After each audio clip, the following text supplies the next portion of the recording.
Welcome, everyone. And I can see that we've got a number of people joining us today, and it's exciting to have you join us. Welcome to today's Feedback Loop 2 webinar titled Online Learning Beyond PDFs and Zoom. It is part of the strategic review of online learning in the vet sector. My name is Ty Emerson. I'm the Executive Director of Regulatory Insights and Impact here at ASQA. Before we commence, I'd like to respectfully acknowledge the traditional owners on the various lands we meet today, and I'm on Ngunnawal land today. And I pay my respect to their elders past, present and emerging. I'd also like to extend that respect to other Aboriginal and Torres Strait Islander peoples who are present with us today. Well, as most of you are aware, the strategic review of online learning in the vet sector is seeking to understand the opportunities and the risks of online learning in the vet sector, and ensure that our regulatory approaches remain effective in responding to the changing environment in which we operate. This webinar is the third in a series of webinars we're calling feedback loops, and that will be held throughout the duration of the strategic review. The feedback loops aim to build understanding and capability in the sector, including our own understanding as the national vet regulator. In today's webinar, you'll hear from some fabulous people, our panel of vet experts on how providers can use EdTech to enhance and support the quality of online learning and outcomes for students, with a focus on increasing provider awareness of EdTech options, encouraging continuous improvement, and maintaining compliance in an online and a blended learning environment. Today I'm joined by my colleagues on the panel, Kerry Buttery, Bill Hamill, and Leah Stevenson. Look, I'm going to introduce them more as we get into the session today. But before I start off, I'd like to do some housekeeping, just some basics on how we use the webinar and how that'll work before we commence. All participants are in audio muted or listen-only mode, so you should only be able to hear me or the panel talking. This webinar will run for an hour and a half, and we're using Slido, and many of you would have been familiar with the use of Slido. That's so we can run a poll and find a bit more about your organisation's experience in online learning, as well as for managing your questions during the live Q&A session. We'll start today with the Slido poll questions, so get your phones ready or get ready to type it into your browser. Then we'll move to the short presentations from each of our panellists, and then we'll commence our live panel Q&A session. You can start submitting your questions for the panel at any time using the webinar. To submit a question, just join our Slido event using the QR code or an event code currently displayed on the screen. So you can either use your QR code reader there, or you can in fact go straight to the browser and slido.com and type in the event code, which is hashtag EdTech. We're not able to answer questions specific to individual situations, so please keep your questions broad and relevant to the entire audience. We will aim to group the questions in themes so we can cover as many as possible, and we will be collating them live as they come through. Those of you who use Slido regularly will know that you can add your own, add your up to vote questions, and have already been submitted to show that they are interested in hearing a response to that question. A couple more notes to let you know about. There'll be a short feedback survey conducted via GoToWebinar after this webinar. Here you'll have the opportunity to let us know what you thought of this webinar and submit any suggestions for future topics. This presentation is also being recorded. In the coming days, we'll upload it to the ASQA website and we'll send you a link, which we'll encourage you to send on to your networks. All right. So, to kick off, just for the first few minutes, please, if you haven't already, scan that QR code there or type it into your browser. And we're going to be asking you a few questions for the next 5 minutes. The first is about your experience prior to COVID. Did your organisation deliver any training or assessment online? We're also going to be asking you, in response to COVID-19, did your organisation shift to delivering any training or assessment online? And for both of those questions, we're going to be asking you a multiple choice. And then the third question we're going to be asking is, what EdTech solutions your organisation uses. And the fourth question is actually about how you would rate your organisation's capacity to deliver high quality online training and assessment. For various questions, we've got various ways of answering, including a yes or no, or a multiple choice, or ratings from 1 to 10.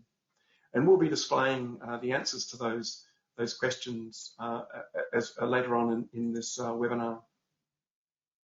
So I'll give you a moment to, probably about another 1 or 2 minutes, to just complete those questions on Slido. Importantly, some of our presenters might even come back to the answers to those during their presentation. So important that you do have your input into that. Right, let's kick off. Let's hear from our first panelist today. I'd like to introduce Kerry Buttery. Kerry is the director and the designer at VetNexus, which is a vet consulting and supporting service, and a member of ASQA's stakeholder liaison group. Kerry has worked in the Australian vet sector for more than 2 decades. In that time, she's undertaken roles such as trainer assessor, compliance manager, senior lead auditor, and has extensive experience as a vet compliance consultant, including the delivery of professional development services through workshops, webinars, online courses, and conferences. With a background as a business services and IT trainer, Kerry is also passionate about the technology and education.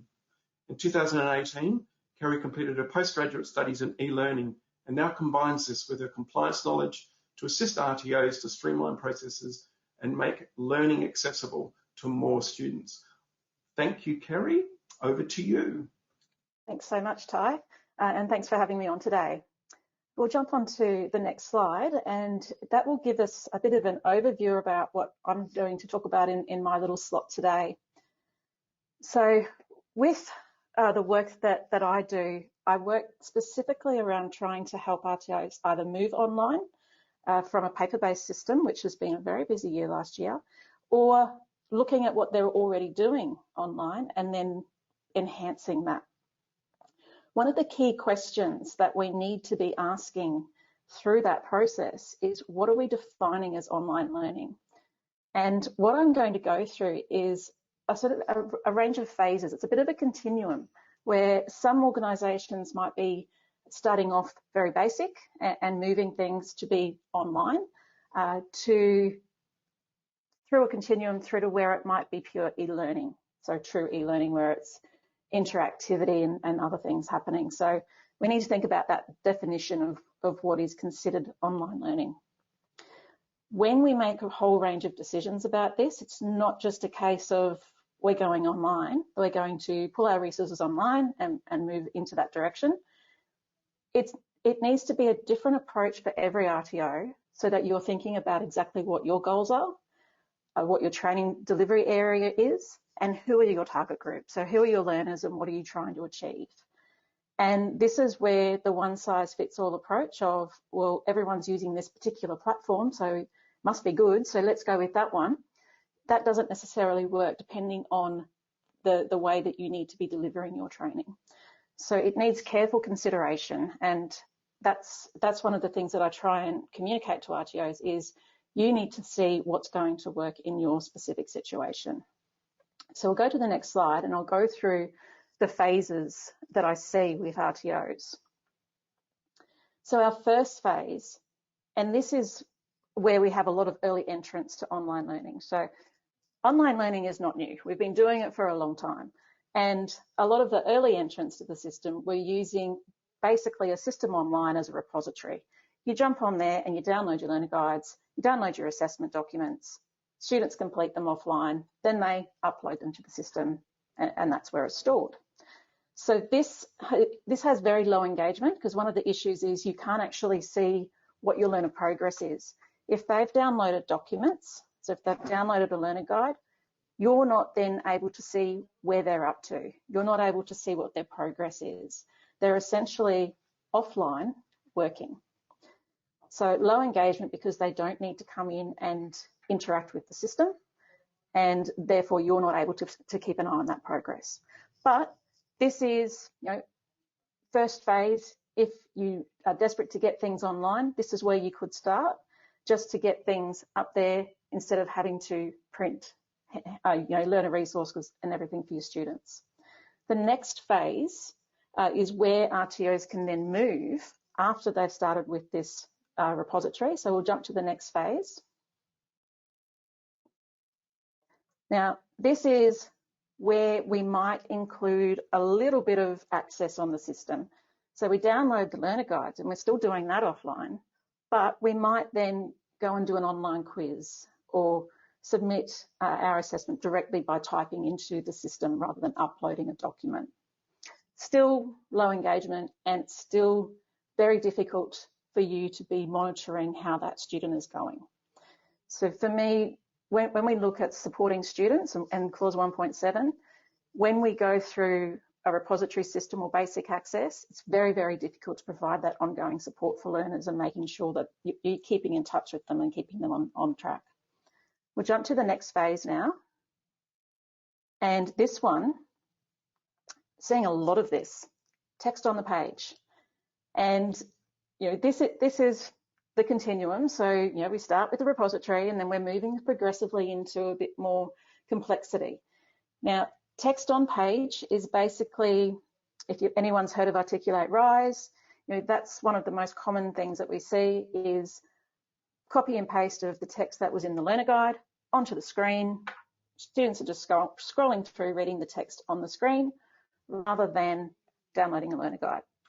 This is better because you can see where students are up to. You can monitor their progress because that reading is online. However, if you haven't got check-in points or other things happening and it's just that they read and then they do their assessment, it's still low to medium engagement. Now, phase 4, next phase. Now, this includes all of the above plus some video or some live classes. And I think this is probably the most common area where people are at.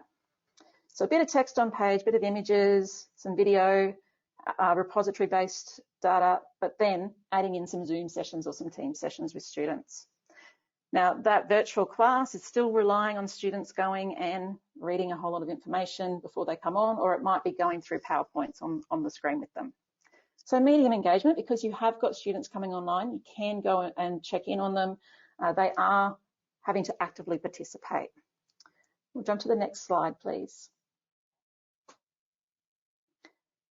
Phase 5 is going on to the next stage of recorded videos. Now, we see a lot of courses that are video-based, and it's just video after video after video after video, and some platforms are built this way so that they are very video-focused. The issue that does come here is accessibility. So if you've got students who have specific needs where they might be needing to use captions and subtitles, you need to make sure that you provide them. And a lot of the time I find that that isn't provided. So it either needs to be subtitles or captions or a downloadable transcript to make sure that student needs are being met. Now, this has medium engagement because people do tend to interact with recorded videos better than just reading text. Next phase. This is all of the above. So now we're just building on that whole range of different things that you can do, but all of the above, plus bringing in some social learning. So getting some discussion happening. And this is where we start to see the real value in the online learning space, where students can participate in active discussion with other students. So social learning, making sure that they are able to direct each other to other resources or give each other ideas, and that's where we start to get a bit more engagement.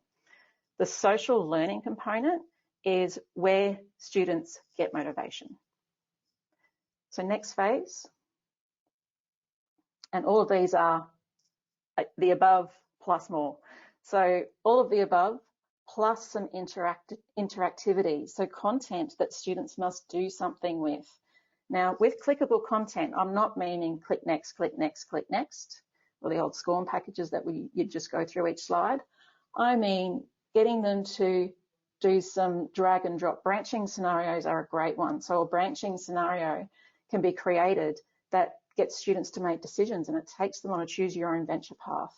And being able to integrate some of that interactivity into the training materials and the assessment means that learners are really engaging with it because they have to do something with it. They're not just passively absorbing content. And last stage. The last stage is everything that is above, plus potentially virtual reality, augmented reality, and bringing in some of these amazing new things that we can do. But the key to that, and the key to being able to bring all of this together in a meaningful way, is careful planning. So it's not just a case of, oh, let's go and throw up a heap of videos, let's just go and, you know, throw in a discussion here. It's the planning around it, and there's a real art to working out the different types of interactions that students need to participate in to get the most out of their online learning experience. So that's the journey. You're starting out from the beginning. You can jump into the continuum at any point. You could go straight to the comprehensive area or straight to the social learning area, but it does take some planning, and it is a journey. You know, you're not going to start at that pinnacle of what is great online learning. It's going to take time to build up and get that experience. So that's a bit of a summary from me around the different things that I'm seeing and the different phases that I'm seeing out there with RTOs and online learning. Excellent. Look, thank you so much, Kerry. I thought that was really thought-provoking. We've got a Bill. Bill is the CEO, the Chief Executive Officer of Rural Industries Skilled Training Centre, an agricultural college with a campus in Hamilton, delivering vocational and higher education from Certificate 2 all the way through to Bachelor of Agriculture in partnership with the Central Queensland University. RIST delivers a comprehensive education pathway from school through to higher education, delivers non-accredited training programs nationally, and believes that competence and digital literacy in agricultural education is critical for the long-term career prospects of all students. RIST has been an innovator in introducing digital technology into its curriculum, from its learning management system through to its new virtual campus, utilising virtual reality as an aid to improving student engagement and learning experiences. I'm going to hand over to Bill. Thank you very much, Ty, and thanks, Kerry. That was a great introduction because we've gone through all those phases. And can I just say we are not at this point. What I'm going to discuss now is the model of the future. We're trialling it, but it's taken us 2 years to get to this point. So it's not. We've had trials at schools. We've had trials with our own students. It's taken us 2 years to get our platform, if you like, stable to operate this. I did see a question earlier about is it going to save money? Is online learning going to save money? I can assure you this one.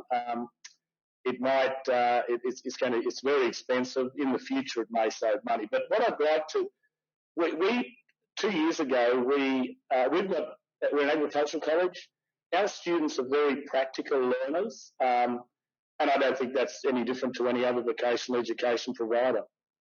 And what we find is that they love the practical. They love being out in the cattle yards, the sheep yards, the shearing sheds. They love getting their hands dirty in pastures, etc. But when it comes to the actual, the compliance, the paperwork, the assessments, they sort of start to switch off. And we've also seen a lot of students with dyslexia and learning needs. So we looked at how can we address this for the future. Now, agriculture is a highly technologically advanced industry, and we need young people with those technological skills of the future. So 2 years ago, we started looking at what we call immersive education. Next slide, please.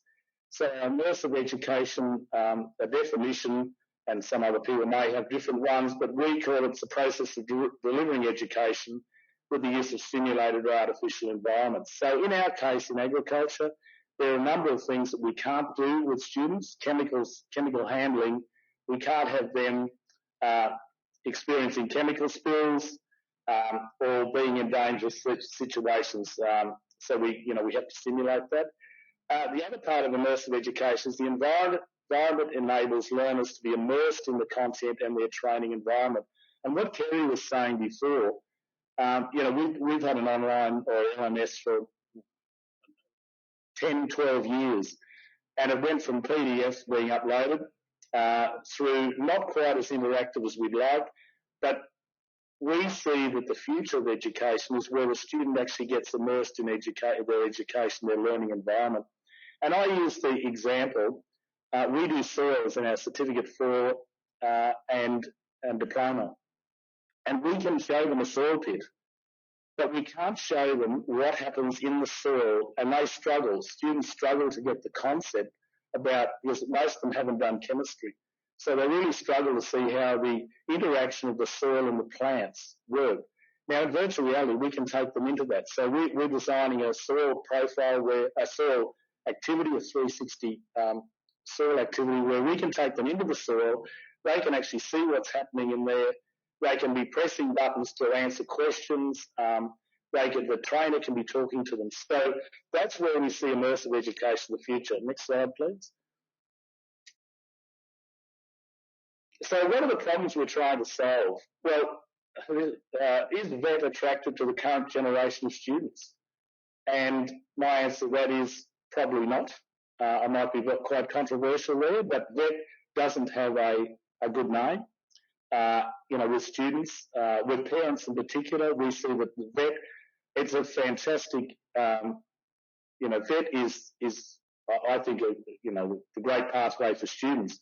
But unfortunately, it's been diminished, and it really doesn't resonate with young people. I actually think the VET sector has been and is being severely disrupted, and I'll talk about that shortly. We see better learning outcomes. We want better learning outcomes for our students in this modern day. We have a scarcity of appropriately skilled trainers and assessors with the appropriate TAE qualifications. We use, industry people like vets, agronomists. They're finding it really challenging now to get that TAE, so we're seeing a scarcity of trainers. The compliance and regulatory requirements, we can see blockchain being a really integral part of how we move this platform forward, and that will, take most of the compliance and regulatory requirements we can build into that. And also facial recognition is the one that we're really interested in our virtual campus. So we can actually see whether it's actually the actual student participating and not someone else. And we also have remoteness of our students. Some of our students travel 1.5 hours to come to training. Next slide, please. Disruptors. So I have seen over the last 3 or 4 years that the VET sector has been really disrupted. I look at us as the taxi industry being hit by Uber. Students want instantaneous answers. So they're disrupting too, because they want instantaneous answers. The industry wants just-in-time skills and training. They're not willing to wait around for 3 or 4 years for someone to finish. They want their skills and training right for their staff right now. Knowledge is freely available on smart devices. All of us use Google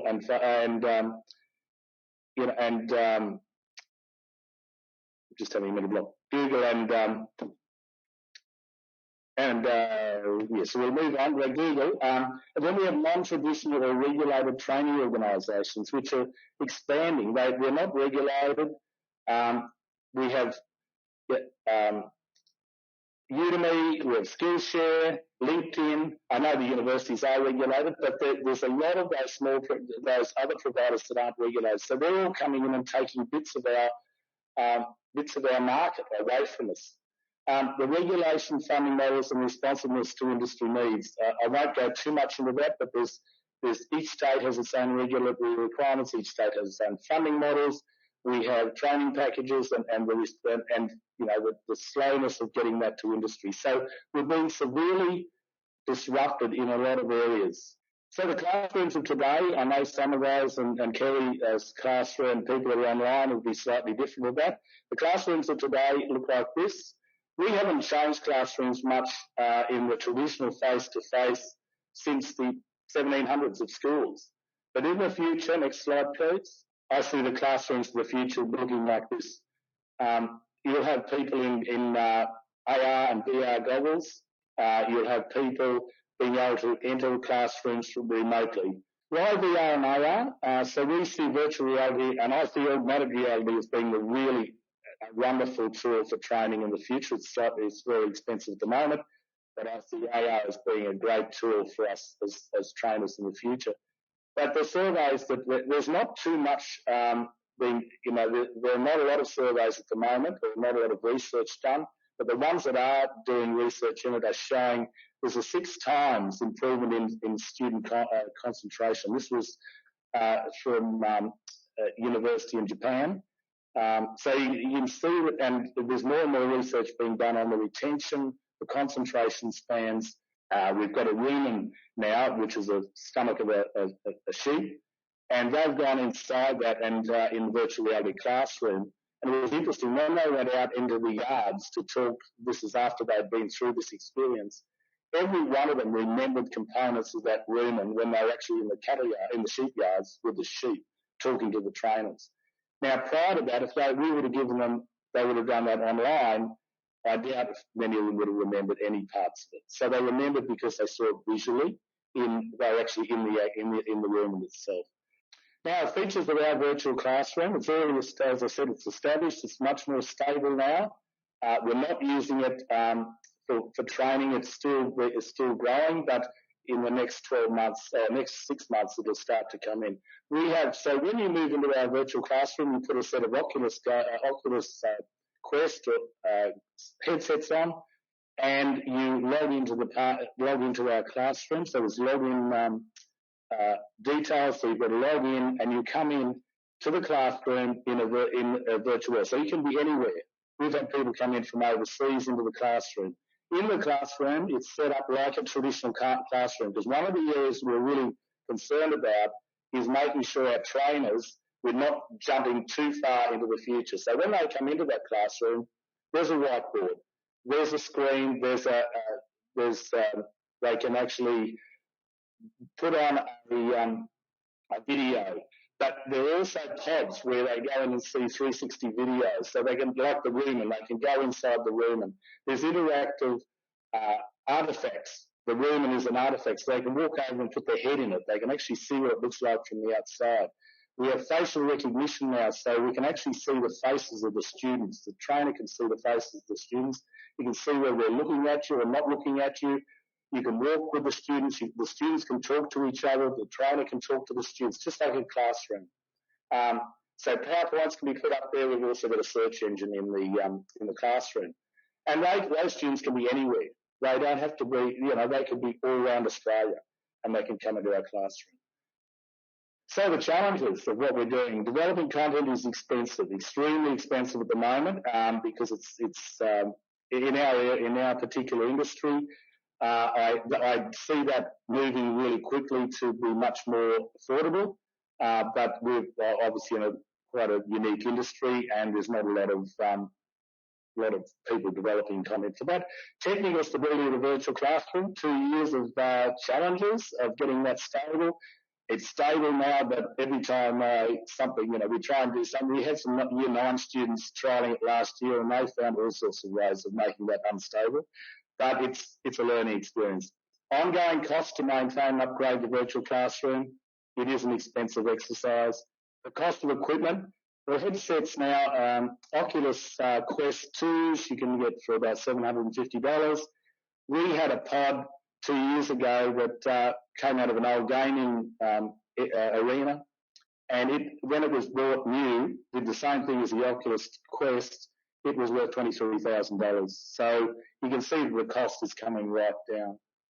So cameras to do the 360 videos. So we're doing the 360 videos here ourselves now with our trainers, and then we're getting an editor to put them together.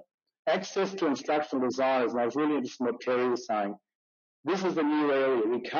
We can't take the old instructional designers and the pedagogy of the traditional way and just put it into this one. It has to be completely new. They have to look at learning in a different way. So that's one of our challenges, is finding those people with that expertise. Compliance, I actually think this has got a lot of potential to actually assist providers in maintaining compliance, particularly in facial recognition. And also we're looking at, I haven't put this into here, but we're looking at blockchain for our compliance in the future, and how we can use blockchain to do validation with industry, a whole range of things that we can actually pull into the back of this. So that, I don't think we've got any other slides. So yes, we've got the training benefits, increased student concentration, greater reach as our students not bound by geography, the ability to train in areas that are not, that can only be taught theoretically due to hazardous environments, enhanced compliance, and as I said, activities filmed in real time, future use of facial recognition, blockchain technology will validate, and we can also use the pin drops of the future to identify where the students are actually doing their learning. Students were better prepared prior to accessing, so we have live animals. Obviously, our students have to deal with live animals, hazardous situations. We have tractor training, we have ATV side-by-side, so we can actually put those students in simulators beforehand if they're not confident, build their confidence up, and then take them into the real world. So it's protecting our student welfare.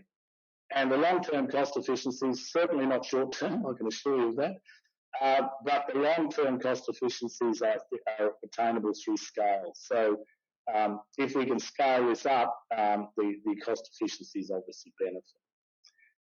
All right, that sums up my presentation. I'll obviously answer any questions later on in the forum, but thank you very much, Ty, and thank you to the panelists. Great, thanks so much, Bill.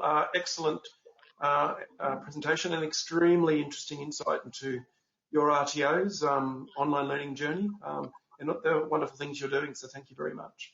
Last but not least, Leah, we'd love to hear your perspective. Leah is one of ASQA's most experienced quality assessment officers. She brings a wealth of experience in observing provider practice in online learning.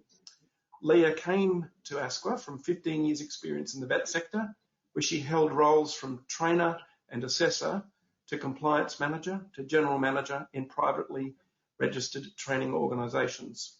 With an extensive background in pre-hospital emergency care, including training and work health and safety, she is passionate about compliance in education. Over to you, Leah.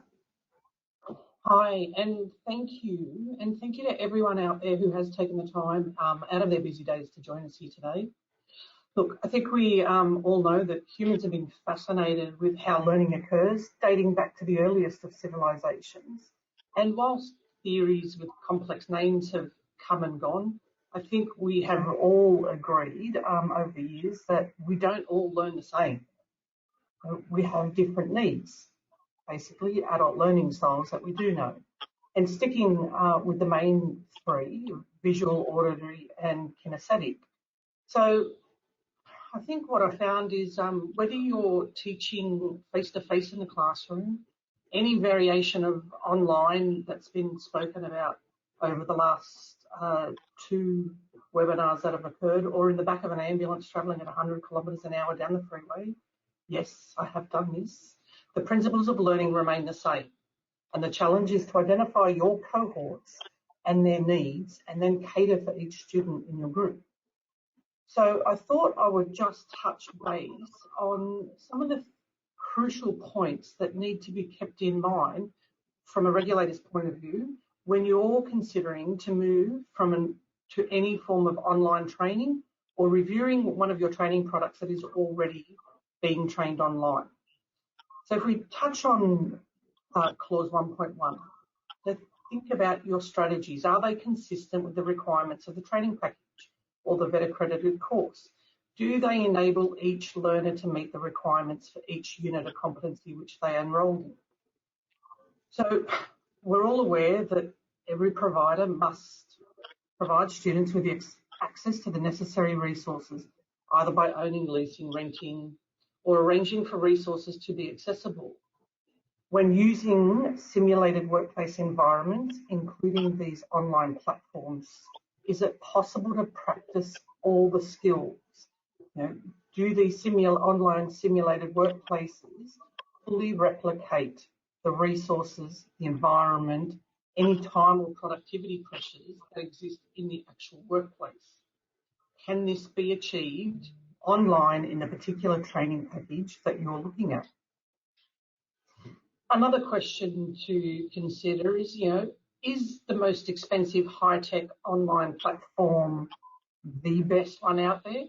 Get out there, research what's available, test these platforms beforehand chat to the experts out in the workplaces, have a look at some software providers who offer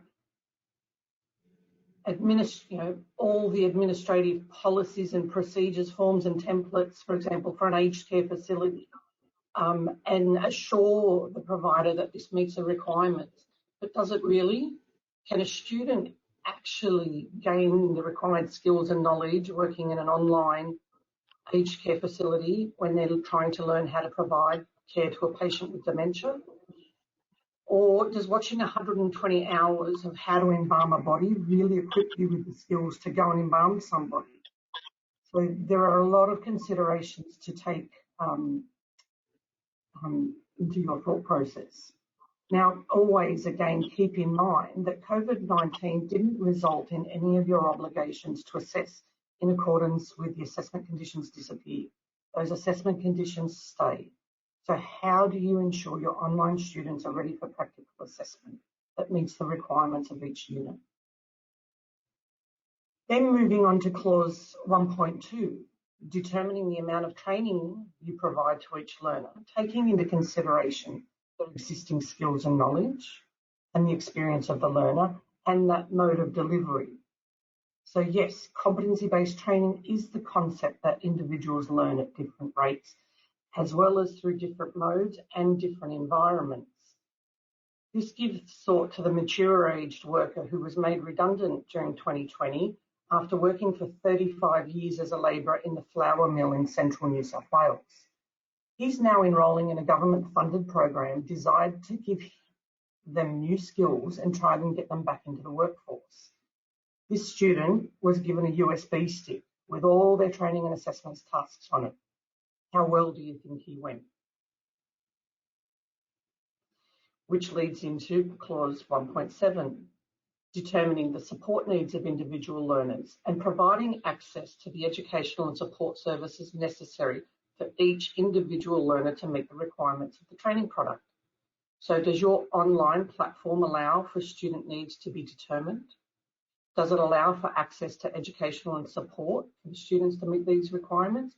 Or is it just a bunch of PDFs uploaded to the cloud for students to download and disappear off into the sunset? And then this brings us to clause 2.2.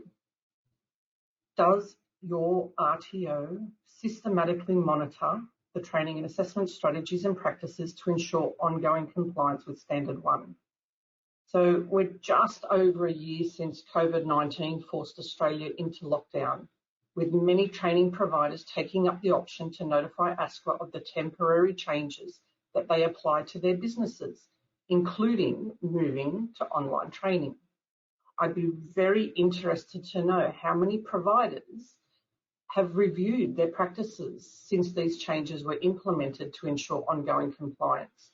How many providers out there have reviewed their strategy and identified that there were issues with ongoing compliance, or identified that students have disengaged, dropped out, or just not responded to the online training format that you've implemented? This is really just a very brief touch on a few of the clauses that need to be considered when moving to online training of any sort.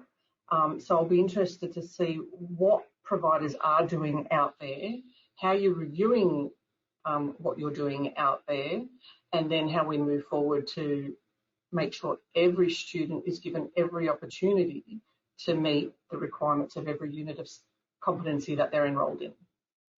So that's it from me. Thank you so much, Leah, for your really insightful glimpse into your experiences observing online provider practice and your work at ASQA. Really terrific.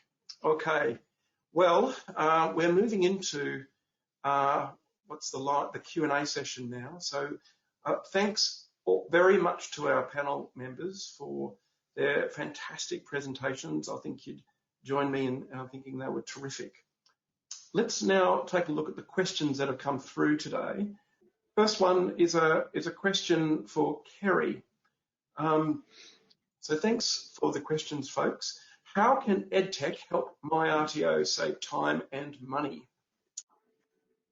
Very good question. And like Bill said before, it depends what you're doing. So if you go down the path of the AR, VR, maybe it's going to take a little while to save that money. But, you know, initially it can be, if you have a learning management system that is integrated with a student management system, and the two systems can talk to each other, or it's all built into one system, then you're not going to have that double data entry. You don't have to go and get your enrolment and then go and put that enrolment into your LMS and then get the results and then go on and put that into your student management system.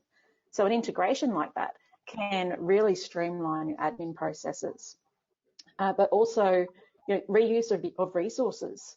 You're not necessarily going to have to physically deliver some parts of training over and over and over again if you go with a blended or a flipped sort of classroom, where the students are going and doing some online activities prior to coming in to do their practical work with you.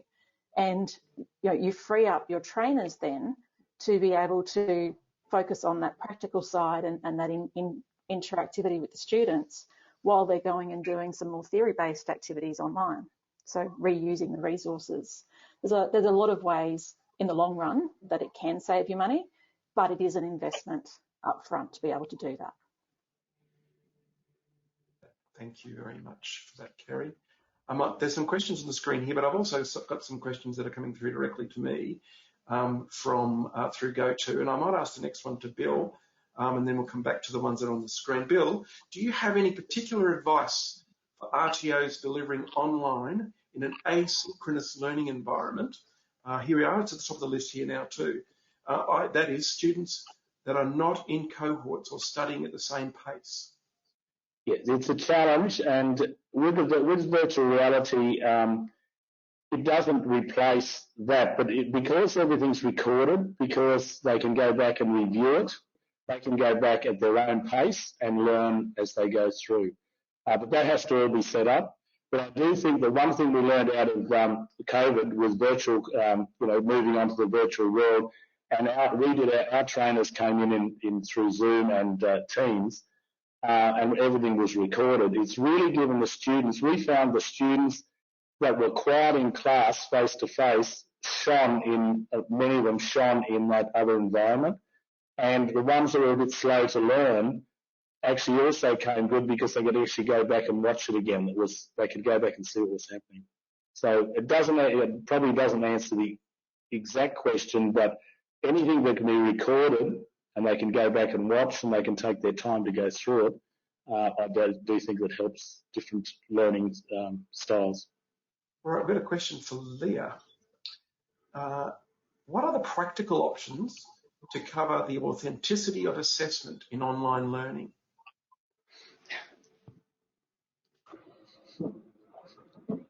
Practical assessment needs to be observed. And if you're observing it, it's authentic.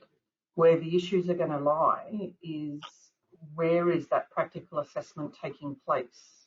And this is where I was referring to training package requirements. If you're doing it in a workplace or in a simulated workplace, it needs to simulate the realistic workplace. And that includes all resources, both physical and administrative, that would be in the normal workplace, and those time constraints. So would be very, very difficult teaching first aid course remotely online and trying to assess a student in a simulated workplace in their lounge room floor with no resources. So it's a very, very challenging environment, and I look forward to seeing more and more versions of how these online training and assessment come through, because there will be some answers. Whether or not all training packages can do it, that's a matter for the providers to review all those requirements. Yeah, that's great. Thanks, Leah. Look, I've got a question for Kerry. Well, I don't have a question for Kerry, but our participants do. Kerry, how do you drive cultural organisational change to adopt high-quality online training? This this is a massive challenge, and this is a roadblock for many RTOs when they do go to move online, particularly when the trainers are not involved in the process of moving online. It comes down to getting them involved in what's happening, making sure that they're comfortable with the system and what they're going to have to do, providing training for them so that they're comfortable, getting in front of students. Sometimes they're not comfortable with the system, so then they don't want to be in front of students struggling and looking like they don't know what they're doing. So they tend to just back away. So it's really about making sure that they're involved and part of that process. It's definitely a major challenge, and it's one that I've come across constantly. Yeah, it is a tricky one, and organisational culture is a tricky one to do, but I think isn't it also about demonstrating the successes along the way as well. So here's one for both Leah and Bill. What is an acceptable simulated environment? And can this simulated environment be online? Bill first. Yeah, I'll go back to our VR classrooms. We can certainly simulate. If we look at pilots, airline pilots, they've been in simulators for years, flying jumbo jets. I know jumbos no longer exist, but flying jets. So if you can simulate the environment that they would normally be in to a high degree, you can actually have, as I said, we're using simulated environments to get the students prepared for the real thing. We're in vocational education. They have to work. They have to go out and be able to do their job in a real workplace. So we're not going to replace those real activities that they have to do in the workplace by VR, but you can actually prepare the student for that, give them confidence. You can do some things in VR and AR in the future, which you can't actually do with students for safety reasons in the real workplace. So you can actually put them in situations where you couldn't normally do that so you could have I just use a sheep. You could have a sheep kicking at them. You can't actually simulate, you don't want that happening in the real world because you could have an injured student, but you could do it in the virtual reality world, and then they show them the flight zones and the danger zones. So I see that as the way. That's what simulation should be used for, is preparing the student, and then you must make sure that then they can actually do that repetitiously and consistently in the workplace where they're going to. Yeah, thanks, Bill. Great. All right, and I'll ask that same question to you, Leah. What is an acceptable simulated environment? Can it be online? I think the short answer to that is initially check the assessment conditions. Not all assessment conditions will allow for a simulated workplace assessment. So that would be the first port of call. And wherever it is allowable, that simulated assessment is conducted. The environment reflects those typically found in the workplace. So it needs to be as realistic as possible. So it would be, there would be lots of determinants in that. Where is the student based? Are they sitting in a cafe somewhere? No, okay, that's not going to work. So assessment must be conducted in a specified environment using all the equipment and resources mandated in the assessment conditions. So if that's not achievable online or any variation of online, well then no, online assessment would not be available. So assessment activities must also be realistic and reasonable in terms of the scale. RTOs are encouraged to review the specific training package that you're working with, look at the requirements and look to determine whether or not a learner can actually replicate a simulated workplace environment from a remote location online. Thanks, Leah. Now, we've got a lot of thumbs up on this question for you. This is about the shift to online learning and how to address contact hour requirements in TAS, specifically for CRICOS. Are you able to respond to that question at this time? Yeah, I can give you a bit of a straight to the point answer on that. Delivery for CRICOS students must continue to be based on the 20 scheduled contact hours per week. So while all of this can be delivered online at this point of time as a result of COVID-19, course contact hours still need to be covered off. So the definition of course contact hours are those hours which the student enrolled in the course are scheduled to attend class, course-related information sessions, supervised study sessions, mandatory and supervised work-based training and examination. The other national code standard that is possibly impacted by the move to online training and assessment would be Standard 8, and especially with providers that have got conditions placed on their registration with regards to recording attendance. So whichever version of online training and assessment that you elect to use, can you still demonstrate the 20 contact hours? And is there a method of accurately recording and monitoring attendance? Authenticity comes into this because I think we run the risk of some of these systems, whilst they may record students logging in and logging out and potentially being online for 1,222 minutes, is that student actually there, or have they just got a paperweight, stuck it on their spacebar of their computer and gone down to the beach for the day? So I do see it as a really challenging place for providers to be in. But I think, as both Kerry and Bill mentioned earlier on, don't rush into things. Sit back, get those foundations right, and make sure that you can meet those requirements before you start these online systems.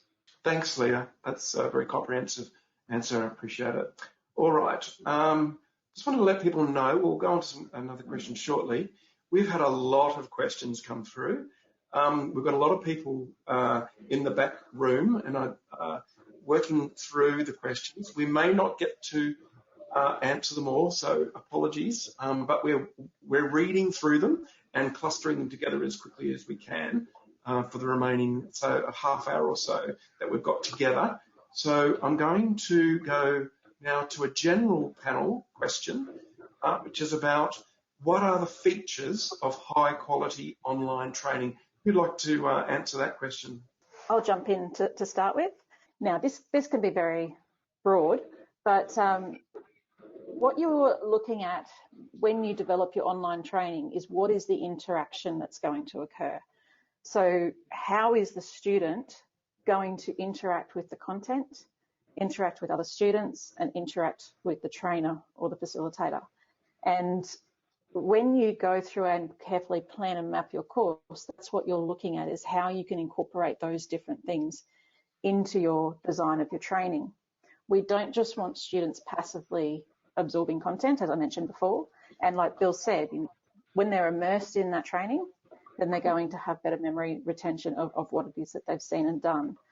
So by having those different types of interactions, we can do all sorts of different things with the content that we've got, whether it's interactivity in the system where they're doing hotspot activities, drag and drop, quizzes over videos, a whole range of different things that we can do there using different learning tools. Or maybe it's collaboration activities with other students. If we've got a synchronous program running where students can be online together at the same time and we get them working on things together. It depends on the model that your RTO follows in terms of overall delivery. So you are a little bit more limited in some things if you're asynchronous, which means that they're not on at the same time. But when you have synchronous learning, there's all these extra things that you can do as well. So a whole range of different tools can be used, collaboration, interaction with different people. That's really, in terms of the learning side, that's what you're looking for.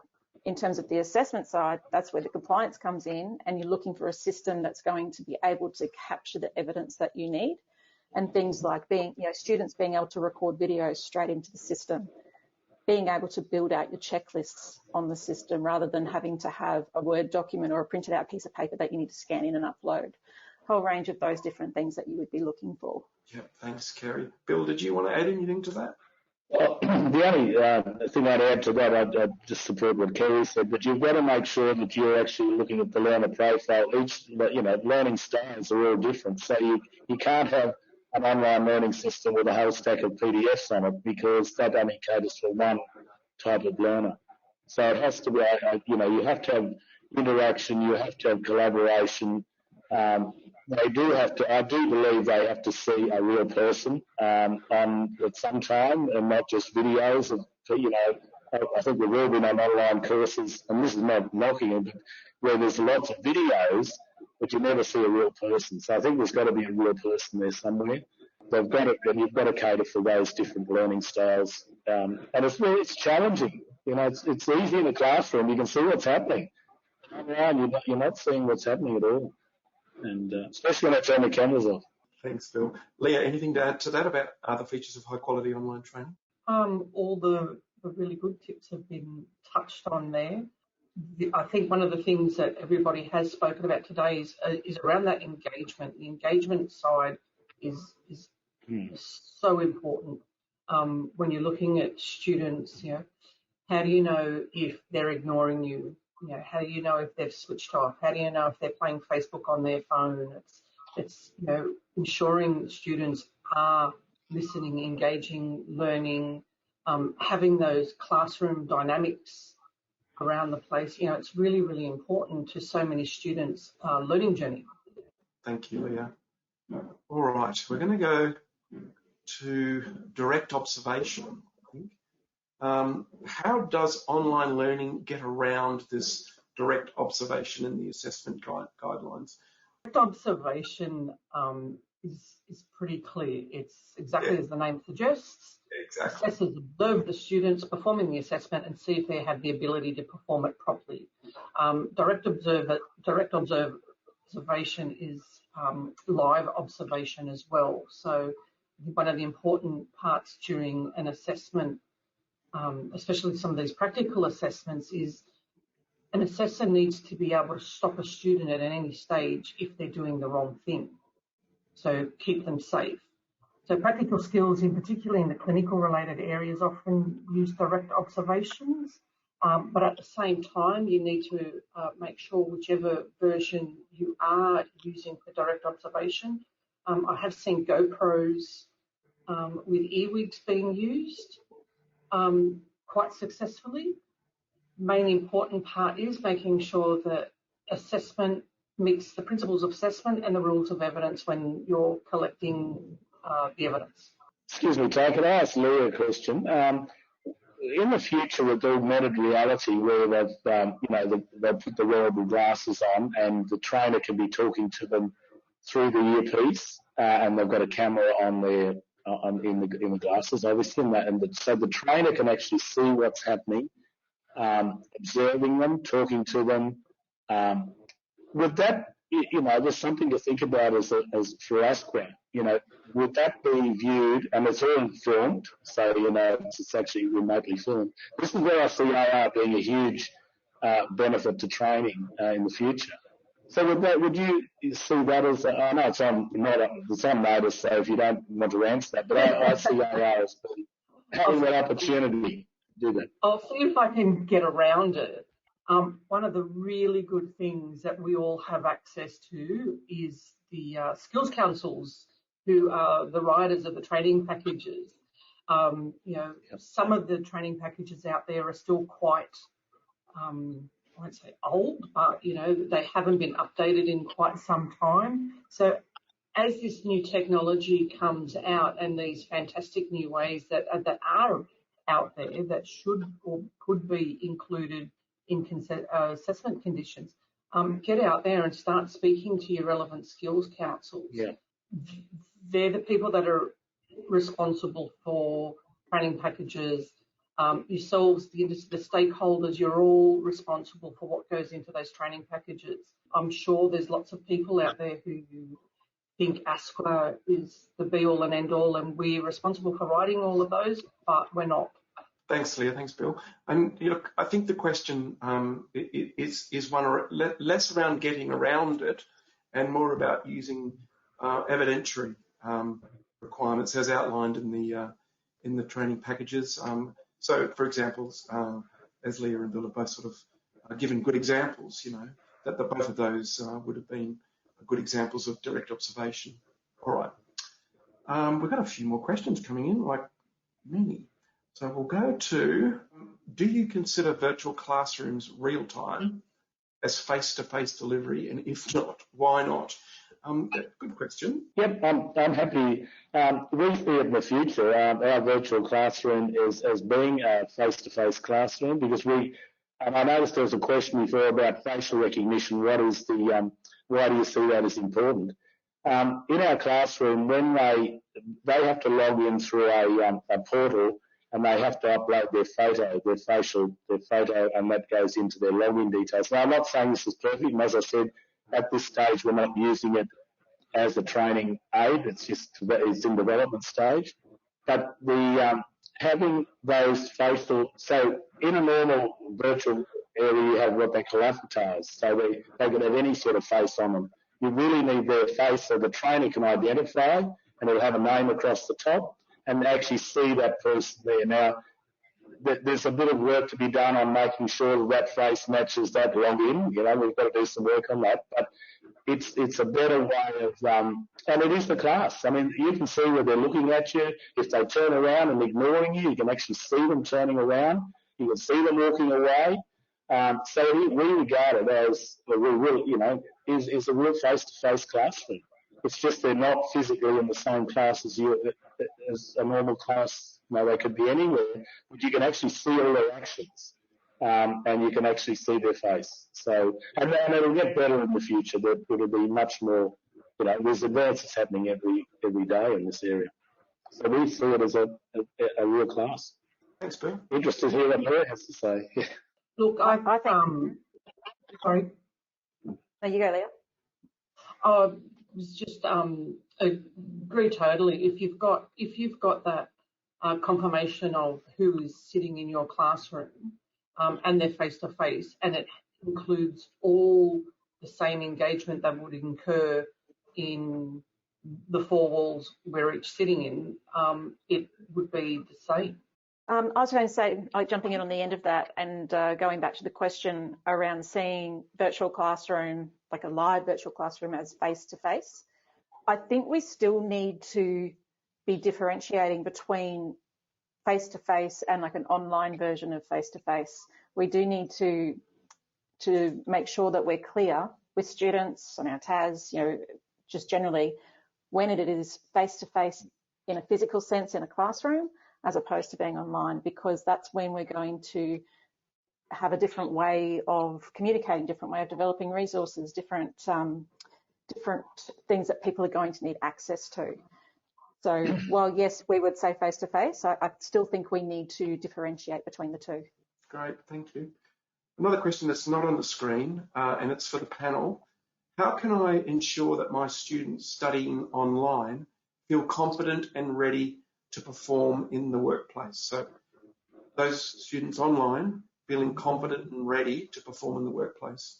That would be going through the normal steps that you would in a face-to-face situation, where you are closely monitoring the student, you have your observations, but like Leah said before, it might be via a GoPro, or there's also glasses that you can get that the students can wear that you can see what's happening. So making sure that you are observing, you're talking to the student, you're having competency conversations with the student. It's not they're online, no touch, don't need to communicate with them anymore. You still need to provide that support and be in regular contact with your students. And when you're doing that, that's when you'll be confident in their abilities. Thank you. Bill? No, look, I think Kerry's answered that one well. I don't have anything to add to that. Thanks. All right. Let's go down to this question here. And Kerry, I think this one's for you. The top question. Most medium to small RTOs would not have these resources available. And actually, it could be for you too, Bill. What support is available for developing these resources? Go first, Bill. I'd say that we're a small RTO compared to some others. It is a challenge. We're looking at different government agencies and philanthropic organisations to help us build this. We've used our own internal resources to now, but it is an expensive process to go through. Where we're going is quite an expensive, a very expensive process. But I think that we're so confident that this is the way of the future that we'll use all means possible and look at every avenue to gain the funding to develop this into the future. And I think as this moves along, once you see Facebook, Apple, Google, all those moving into this space in a fairly significant way, Facebook have brought out Oculus. It'll start to get cheaper and more affordable to do it, but certainly at the moment it is challenging for a small organisation. Yeah. Anything to add, Kerry? There's, like as I went through before, the continuum of where you can jump into the process, and where Bill is at that high end of virtual reality, AR, the what is quite expensive to develop. There is a middle of the road. Traditionally with e-learning, everyone's gone with the SCORM packages, and to get an hour of content built on a SCORM package will cost you about $10,000. That doesn't need to be the way things run anymore. You have a whole lot of other options and some great low-cost tools where you can actually build interactive learning content yourself without needing to know how to code. There's a whole range of things that we can do out there. And it's just about then educating yourself and finding out what those tools are and how you can use them in your RTO. And subscriptions to some of these tools are quite low. Okay, thank you, excellent. All right, on a related question for Bill, I think it was earlier on the list, but it's probably dropped off the screen there. It's actually about what's the purpose or the benefit of facial recognition? Yeah, well, that's what I mentioned before. Having facial recognition, and as it advances, it's we can, if we can get retinal recognition, that solves our compliance issue, because that means we can actually identify the student, and they can't access the system unless it's it's the eye. But with facial recognition, it allows us to see the student and the trainer to see the student as the so they know the student in face to face. When they come into a virtual class with the same student, so it allows that interaction. Again, it's that personalisation. If you've just got an avatar flying around with blonde hair and a wig on, and not the real deal, it becomes a bit gimmicky. But if you've got the face, there's much more authenticity, I suppose, is the word we'd call about it. So it's really important. Again, another expensive addition. It's costing us $300 a month to just buy a subscription for this at the moment. It's very expensive, but it'll get cheaper as we go down, I'm sure, as we move on. There's a question here. Is it about age? It was age. It's about how are older TAFE teachers using our online environment.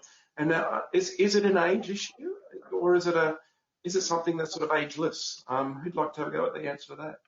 I think that comes into what we call Generation C.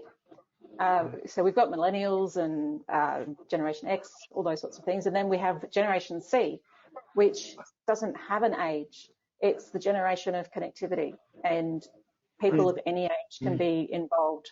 It just depends on that person's interest, motivation, desire to be learning these different tools. Can I also add to what Kerry said in her presentation? If you don't take your trainers with you on the journey, you'll end up in strife. Our first learning management system that we put in, we decided that we'd put a learning management system, we do this and we do that, and we had a lot of resistance. The second one, we talked to the trainers and we took them on the journey. And in this one we're doing now, I'm really surprised about how they're embracing the idea, because we've said to them, have a go at this. We deliver shearing. We've got shearing trainers with our virtual shearing app.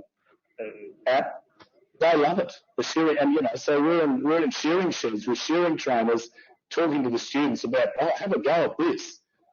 So if you take them on the journey, I think you get most people to come with you. If you tell them that you're going to do it, or tell them it's going to be done, like anything, there'll be resistance. Thank you, guys. All right, we're on the home stretch, and judging by the number of people that are still with us, we've got well over 900, still over 1,000. So we're clearly almost up to 1,000. We're clearly of interest to people, so that's fantastic. We've got a few more questions before we close up for the day. So let's go to this question about how do you feel about online learning being able to duplicate evidence across units where SSOs have heavily cut and paste across qualifications? That's got 20 thumbs up, that question's. Who wants to talk about their feeling on that topic?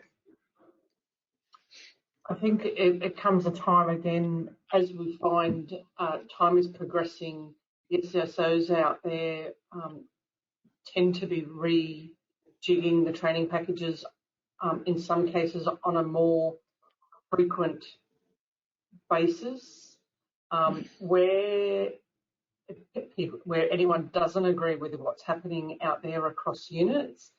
Again, I go back to, get involved with your service skills organisations, get on the subscriptions lists, push for your staff to be invited along on the panels or when these training packages are being updated again. So if you want something changed, it's got to be driven from industry, not from this side of the fence.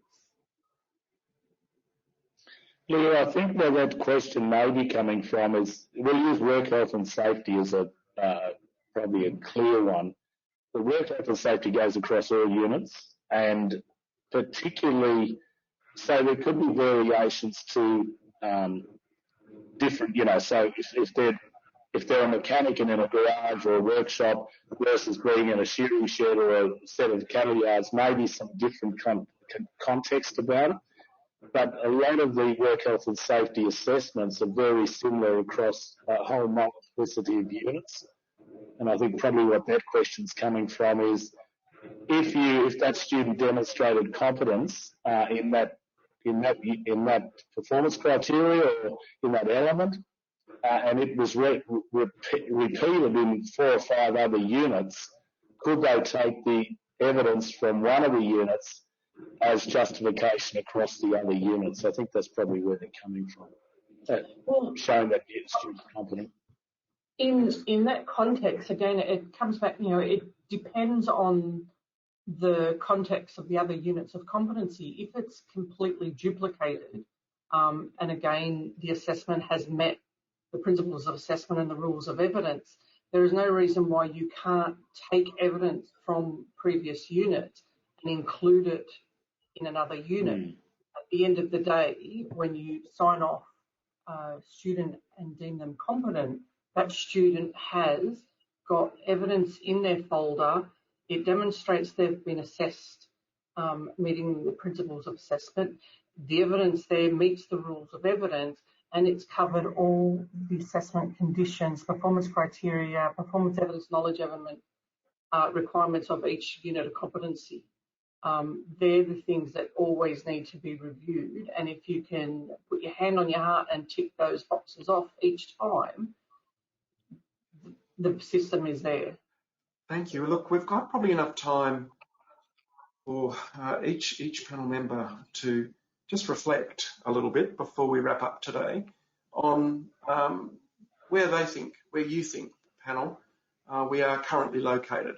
One of the questions that came through, where do you think we are now as a whole, and where do you think we'll be in the next, realistically, in the next sort of 2 to 3 years? So broadly, let's talk nationally. Where do you think we are now? And 2 to 3 to 4 years, where do you think we'll be? Over to you first, Kerry. So right now, we have a massive spectrum, like where Bill is going into this advanced level of virtual reality, as opposed to lots of RTOs uploading PDFs. I think we are more towards that phase 1, 2, 3 overall, even though I'm seeing a lot of really good stuff, and a lot of us are heading towards that phase 6, 7. The bulk would still be either just, uploading recorded Zoom sessions that go for an hour, or PDFs or other things that are just there for students to download and passively consume. And I think that's one of the biggest things at the moment is with online learning, it is very passive. We need to get over the next 2 or 3 years, move towards that interactivity, collaboration, social learning to get students engaged and involved. And hopefully we can move more to that stage of a lot more collaboration, those activities within that time. Right, thank you, Kerry. Bill, your reflections, where we are now, where we will be very, very near future? I think as an industry, the vocational education sector has to move quickly into a technologically advanced state. As I said earlier, and the one I was struggling with, I don't know why I was struggling with it, YouTube. If we are being disruptors as an industry, and if we don't demonstrate to our future students we're actually technologically advanced, we can come with them on their learning journey, we can compete with a whole range of other short courses, micro-credential courses, YouTube, Google, in a different way, I don't think we have a huge future. And I'm sorry to sound dismal about it, but we've got to show those potential students that we've got to take them on a journey, because they're moving into an age where they're going to be their workplace. They're going to be doing these things. They're going to be using augmented reality. They're going to be using virtual reality. Agriculture is so technologically advanced now that we're struggling to keep up. So we've got to, as an industry, really embrace this. With our regulator, we've just got to really work together as a team to actually move forward. Otherwise, we'll be left behind. Thanks, Bill. Leah, over to you. Just reflecting back on both Kerry and Bill today, I think from an industry point, with what I've seen out there at the moment, we're probably, as Kerry said, somewhere in the middle. There's probably a big majority of people that are still on that maybe phase 2-ish type of area, and then going to the extreme where Bill is at the moment. I think everybody should pay some really good attention there. Bill said this is 2 years in the working, and it's still not where it needs to be. So the lesson there is don't rush into anything. Get all your information, double check everything, sit back, make sure it does going to meet, all your assessment conditions. If you're training and assessing, it is going to meet those principles of assessment and rules of evidence. It's going to cater for all those different types of students out there who are going to probably, want to enrol when they see all this fancy equipment. So yes, we are moving in that direction. How it's going to look in 2 to 3 years' time, personally, I hope we're all, working from home somewhere, travelling in, petrol-less cars, and I live in a dream world.